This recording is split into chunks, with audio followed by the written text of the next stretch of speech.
atmosphere. They're surrounded by water, and I can go ahead and read you guys the synopsis. In a manor by the sea, 12 sisters are cursed. Annalie lives a sheltered life at Highmore with her sisters. Once there were 12, but loneliness fills the grand halls. Now that 4 of the girls' lives have been cut short, each death more tragic than the last.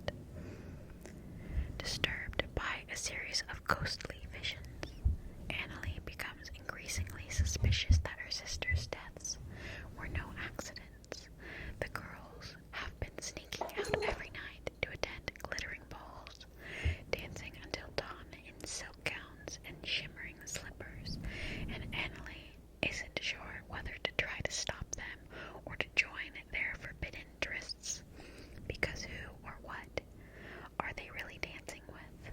When Annalie's involvement with a mysterious stranger who has secrets of his own intensifies, it's a race to unravel the darkness that has fallen over her family before it claims her next. So, this was a very surprising 5-star read for me personally, and I have seen not many as far as like booktubers talking about it specifically, but I do know a lot of people who have read it outside of that space and love it. So I would definitely recommend this book. But very gloomy atmosphere, gothic fantasy, so the vibes are immaculate. Murder mystery, you will have a great time, I promise. So, and then the next prompt would be a book that makes you question reality, but in a fun way. This one, I didn't really know quite what to pick, but this one is more like a personal pick for what I would. The Three Thieving Plays by Sophocles. It definitely has some existential things in it that make you kind of question certain things about humanity. So that's mostly why I picked it. And I'm referring specifically to Antigone, although there are some funny things in the other ones. Yeah. So that one's a little bit of a hard prompt for me. Then next we have a book that is so well written you forgot to breathe while reading. Is this it? Yeah. Again, a lot of these I feel like I could have done for several prompts, but I tried to make sure I could only pick one from the series and only pick one book per prompt. So I picked Revan by Drew Karpyshyn. This one, pretty short, but I must say, towards the end there, it, yeah.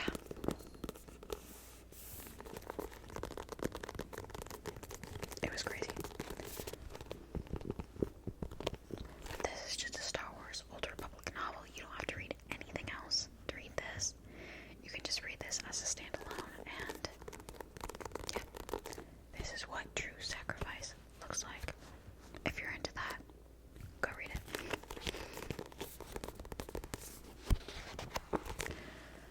Okay, next we have a book where the setting feels like a main character. Now, I already picked a series adjacent to this series for another prompt, so I chose this one because still in the same world technically, but not the same series. I found the loophole. So I chose Once Upon a Broken Heart by Stephanie Carver. And her worlds are always just so beautiful. The vibes are immaculate. And these settings, they are the main character. They are a main character. So that goes for this or the Carvel trilogy, but for the sake of this video, I chose this one. But this is a romantasy, enemies to lovers situation. And you can read this outside of the... Hello? Hope wants to say hi.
it's just, and then how those past events can just haunt someone for the rest of their life.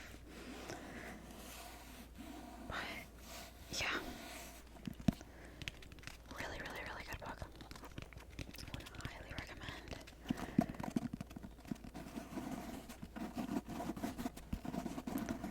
Okay, and then hopefully that stack does not fall over. But the next one is a book that feels like a fever dream, but in a good way. And for that, I chose the Carvel trilogy. I love this trilogy so much. This was actually my very first fantasy I had ever read, and what an introduction. It gave me everything I wanted. You know, you're still getting that gorgeous world that Stephanie Garber is just so masterful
Super quick reads, super easy to read.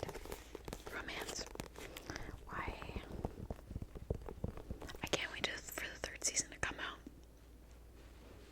We have waited too long. Can't wait for that. Now, a book that makes you feel both incredibly smart and incredibly dumb at the same time. Now, if I would have read Olivia Blake before, that is what I have heard from many other people, that it makes you feel very smart and very dumb at the same time. But I have not gotten the chance to read any of her books yet. I do own the Atlas 6, and I do own Alone with You in the Ether. Actually, just signed hardcover editions. I've not read any of her books yet. So I'm gonna go with what I personally would think, and that would be This Is How You Lose the Time War by Amal El-Montar and Max Gladstone. And this, you have to let yourself be confused for, it kind of depends on the person. Maybe the first 25%, maybe the first half, maybe the first 75% of the book. You just have to let yourself be confused, and then you'll just like suddenly just like understand. Yeah, that's just the general consensus with this book, because you're just kind of thrown into it. You're not really told anything. It's just meant to be like a work of art that you're just supposed to like observe. Now, I didn't enjoy this book too much, but it's really the only thing I could think for this prompt specifically. But the writing was definitely very interesting. It was definitely kind of more like character study and kind of studying and observing the writing. So it was very interesting. But yeah, a book that has a weirdly specific but extremely satisfying revenge arc. No Thoughts. Red Rising. 100,000%. This is an epic sci-fi revenge arc. Now, you do have to keep in mind that this first book, it gives you a little taste of that revenge in the first 100 pages, and it's kind of an underlying, bubbling thing until you get to book 2. And that's when Pierce Brown makes good on all of the promises, not all of them, on a good amount of the promises that he kind of makes in these first 100 pages about that revenge. But this is an epic revenge arc. That is what this is. So yeah, this prompt was easy. I would highly recommend reading this book. It's so good. His prose is so amazing. One of the most beautiful things I've ever read. I mean, so good. Love this book so much. I try to get like everyone I know to read it. I'm actually rereading it right now for a book club because I need them all to read it. I'm like, I'll reread it. Absolutely. So, yeah. I've been rereading it for that. I love this so much. I am also so excited because Pierce Brown just announced kind of like a general vibe for when we may be getting the last book in this series, because this series is a trilogy, but there are 4 books that follow as like I think they happen like 100 years after or something like that. So they follow way later, and I think there's multiple POV as well, told from the perspectives of actually I think, yeah, it's kind of interesting because I have not gotten to those books yet. But so the trilogy is out, and then there are 3 other books that are out, but the final book that's supposed to be called Red God is, the vibe for it coming out is like summer of like 2026, which I feel like that's good. I feel like that's the perfect amount of time for me, because I really want to finish this series before that book comes out so I can be in on everything, because otherwise the FOMO is just gonna get me. It's just gonna get to me. But I think I can do it if I'm doing my math correctly. Like every like a couple months finishing one of these. I can do that. But these are very good. Very, very good. Would highly recommend.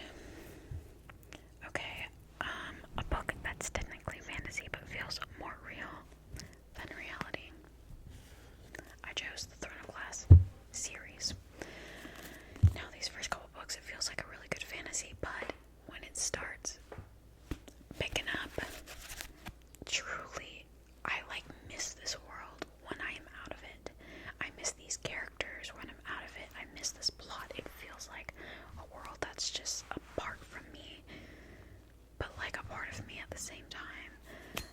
So yeah, it's just constantly there, existing, but not existing at the same time. I'm in the middle of Queen of Shadows right now, but I did take a quick break because I'm finishing up Golden Sun. Actually, no. It was up there. I'm gonna try to finish it today, hopefully. Still in a reading slump. So, although when you're saying this, I guess it would be March. So I would have already finished the book by the time you're seeing this video. So, a book that will emotionally ruin you, and you will thank it for doing so.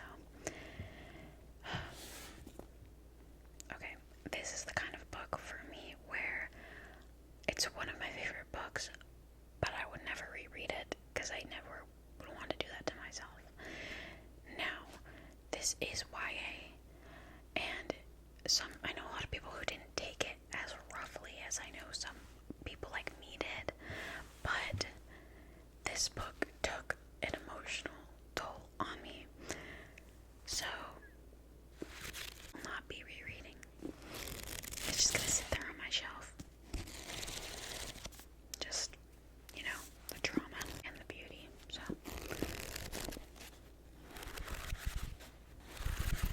Okay. I need to go back and read Hunger Games as well.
the series itself, I feel like the last two